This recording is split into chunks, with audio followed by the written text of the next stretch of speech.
Hi everyone. So I kind of dropped a very abrupt video a few days ago, showcasing what a first-person exploration perspective might look like in the game. I'm sure some of you may be very surprised, so I'd like to explain what's going on. You may know that I've been working with RPG makers, specifically MV, for a very long time. I would characterize it as a very good engine, as long as you work within its framework for 2D RPGs in the style of Final Fantasy. I've always broken the engine in many ways to achieve very specific things I want from it. I have a lot of experience in RPG Maker, and I think I'm possibly among the group of people who know it best, even though my skills are very lackluster. However, I find myself pressing up against the very outer limits of RPG Maker more and more. To put it in perspective, I can probably build anything I want in the engine, but that comes with a cost in time and frustration. For example, MV does not have any built-in functionality to increase its resolution size. So I added a plugin in my games to change the resolution. That made everything super small, so I had to increase the sizes of all my sprites. Now things don't fit on a grid. So I added some custom code to resize the grid. Now the in-game editor doesn't work. So I figured out an alternative way to create maps and manually adjust boundary boxes, which makes map creation several magnitudes more difficult. And this is just one of 100 issues with working with RPG Maker.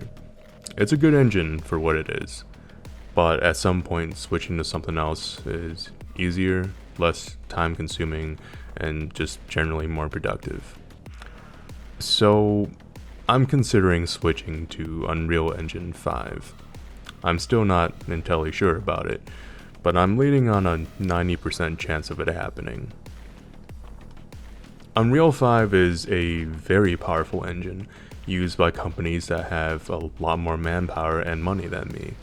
It's a AAA engine, and the common wisdom a few years back is that indies struggle using it.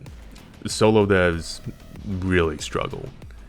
But I think we're seeing that change, and moreover, I think my skills are finally at a level where I can use it, and I have been using it successfully. There are some cons, of course. It's a large amount of work, and I'll be essentially learning a completely different and much more advanced engine. The game will also require better specs to run, although I would try my hardest so it can run on a wide range of PCs. The largest con for me personally, however, is that the game will probably take much more money to make. I don't want to gloss over how monumental of a change this is.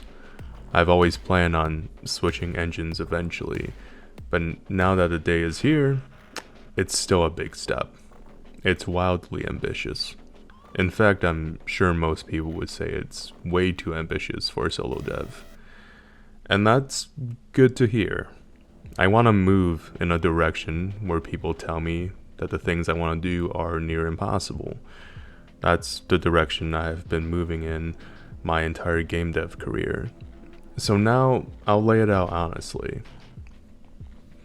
I've been doing game dev for probably a decade and a half now, and 5 of those years full time.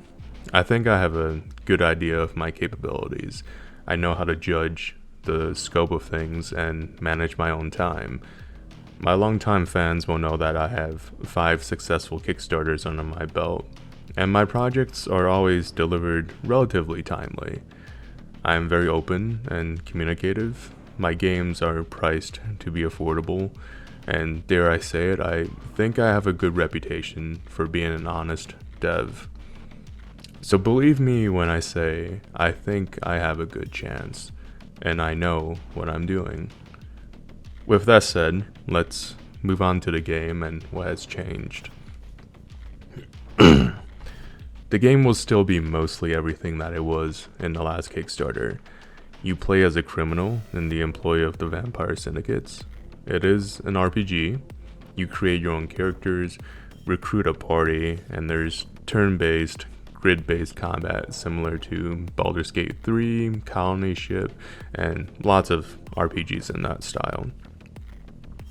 What is different now is there is a first-person exploration mode where you can move around the world and interact with the characters. I should caution you, this is not a solo dev attempt at Cyberpunk 2077. That would take me about 300 years to make. No, most of the gameplay here is still reading and combat. There will still be plenty of isometric maps, or more accurately, an overhead camera with free manipulation. The combat will be in this style, and you can see a very brief demonstration of it now. Switching to Unreal gives me a whole new host of options when it comes to combat, such as multi-level environments, and even something as basic as cover, which is something I've always wanted to add. It also gives me new options when it comes to main characters. I can now render them in full 3D, which to me is just honestly amazing, even if I make their boobs a little bit too large. Theoretically, I can do insane things like making an immersive first-person sex scene, but I think that might be beyond my talents. But the option is there. That's really what the switch to Unreal is about, opening new levels of possibility. Vampire Syndicate is very important to me.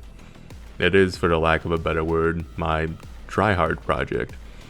I want the best for it, and I want to make something great. If you told me even a year ago that I would be making a project capable of competing with AAA companies, I would have brushed it off. But now that it's here, I'll give it my best shot, and I hope you'll continue to support me.